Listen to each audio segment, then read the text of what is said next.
Արտաքին հետախուզության ծառայությունն իր տարեկան զեկույցում պնդում է, որ Վաշինգտոնում 2025-ի օգոստոսի 8-ին ձեռք բերված համաձայնության արդյունքներով 2026-ին Հայաստանի եւ Ադրբեջանի միջև ռազմական էսկալացիան դարձել է գրեթե անհավանական։ Միաժամանակ վարչապետին ենթակա մարմինն արձանագրում է, որ Ադրբեջանի կողմից առաջ մղվող այսպես կոչված արևմտյան ադրբեջանցիների վերադարձի խոսույթն ու գործողությունները առաջացնում են ռիսկեր եւ բացասաբար են ազդում խաղաղության կառուցման վրա։ Ծառայության տվյալները վկայում են, որ Ադրբեջանը Վաշինգտոնյան հռչակագրից հետո ոչ միայն չի նվազեցրել, այլև էականորեն ակտիվացրել է քարոզչությունն այս ուղղությամբ, ինչն ըստ զեկույցի զգալի ռիսկեր է ստեղծում երկարաժամկետ խաղաղության համար։ Իբրև ապացույց արտաքին հետախուզության ծառայությունը ներկայացրել է այսպես կոչված արևմտյան Ադրբեջանի թեմայով ադրբեջանական մամուլում տեղ գտած հրապարակումները, որոնք նախորդ տարվա սկզբի համեմատ անցած տարվա օգոստոսից մինչև դեկտեմբեր ընկած ժամանակահատվածում աճել են 36%-ով։ Հաշվի առնելով այս հանգամանքը, արտաքին հետախուզության ծառայությունը նշում է, թե իր առաջնահերթ խնդիրներից է լինելու շարունակաբար գնահատել, թե որն է Ադրբեջանի կողմից արևմտյան ադրբեջանցիների վերադարձի առաջ մղման պետական քաղաքականության իրական նպատակը։ Գնահատման է ենթակա մասնավորապես այն, թե արդյոք Ադրբեջանը այդ թեմաները նոր ազգային գաղափարախոսություն դարձնելով մտադիր է որևէ նոր ձևաչափով հակամարտությունը տեղափոխել Հայաստանի տարածք, թե այսպես կոչված արևմտյան ադրբեջանցիների վերադարձի այս խոսույթն Ադրբեջանի արտաքին քաղաքական սակարկման եւ մասնավորապես Ղարաբաղի հայերի վերադարձի թեմային հակազդելու գործիքակազմի մաս է։ Կառավարության կողմից ամենաբարձր մակարդակով հնչեցվել է, որ դա օգտակար չէ խաղաղության գործընթացի համար, հատկապես նոր իրողություններում։ Խորհրդարանի արտաքին հարաբերությունների հանձնաժողովի նախագահ Սարգիս Խանդանյանն այսօր արձագանքելով արտաքին հետախուզության ծառայության մտահոգություններին նշեց, որ Ադրբեջանին անդադար փոխանցում են, որ արևմտյան ադրբեջանցիների խոսույթը չի նպաստում Հայաստանի եւ Ադրբեջանի միջև տեղի ունեցող գործընթացներին, ընդ որում ի տարբերություն արտաքին հետախուզության ծառայության իշխանական падգամավորը որոշակի փոփոխություն այս ուղղությամբ արձանագրում է։ Պիտի խոստովանեմ, որ որոշ առումով դա մեղմվել է, բայց այնուհանդերձ մենք պետքա փորձենք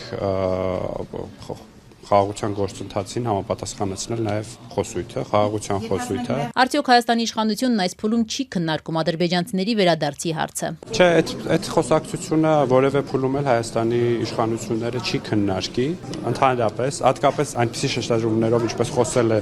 տևական ժամանակ Ադրբեջանը, դա ընդհանրապես չի նպաստում խաղաղության մթնոլորտին, ուստի սա մի թեմա է, որը չարժի արծարծել, մենք ավելի լայն օրակարգեր ունենք երկկողմ հարաբերությունները կարգավորելու տեսանկյունից եւ պետք է կենտրոնանալ այդ աշխատանքի վրա։ Արևմտյան ադրբեջանցիների վերադարձի խոսույթի աճին զուգահեռ Բաքուն շարունակաբար մեծացնում է նաև ռազմական ծախսերը։ Արտաքին հետախուզության ծառայությունը սա եւս ռիսկային համարելով արձանագրում է, որ Ադրբեջանի ռազմական հատկացումների աճի տեմպերը զգալիորեն գերազանցում են այլ ոլորտների հատկացումների։ 2023-ի համեմատ Ադրբեջանում 2026 թվականի ռազմական հատկացումները աճել են շուրջ 44%-ով, մինչդեռ մյուս ոլորտներինը ընդամենը 7.4%-ով։ Հայաստանի եւ Ադրբեջանի միջև վերջի շրջանում տեղի ունեցած իրադարձությունները եւ գործընթացները ենթադրում եմ այդ վտանգների եւ ռիսկերը որոշ առումով կամ շատ մեծ առումով կմեղմեն, հատկապես ռազմական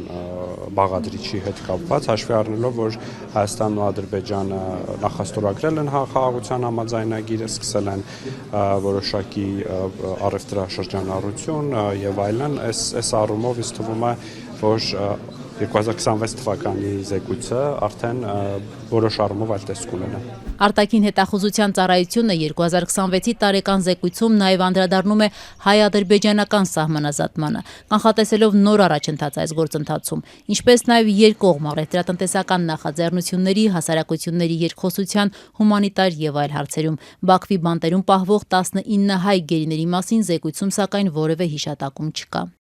Փոխարենը ծառայությունը 2026-ի խորհրդարանական ընտրություններով պայմանավորված կանխատեսում է, որ հիբրիդային սպառնալիքները Հայաստանի դեմ այս տարի ավելի ընդգրկուն ու մասշտաբային կդառնան, մասնավորապես կեղծ կամ համատեքստից կտրված տեղեկատվության օգտագործմամբ, ինչպես նաև մեջբերում եմ գետնի վրա գործակալական ցանցի ակտիվացմամբ։ Արտաքին հետախուզական ծառայության պնդմամբ Հայաստանի դեմ հիբրիդային գործողությունները հետապնդում են մի շարք նպատակներ, այդ թվում արժեզրկել ու իմաստազրկել խաղաղության հաստատման հնարավորությունը, սերմանել դավադրապաշտական մտքեր, որ իբրև թե առկային գաղտնի համաձայնություններ ուղղված Հայաստանի շահերի դեմ։ Կրիստինե Գրիգորյանի ղեկավարած կառույցը 2026-ի իր զեկույցում ընդգծում է, որ այս տարվա ընթացքում զգալիորեն կակտիվանան հիբրիդային գործողությունները Սյունիքով Ադրբեջանը Նախիջևանին կապող Թրիպ ուղի նախագծի վրա ազդեցություն ունենալու նպատակով։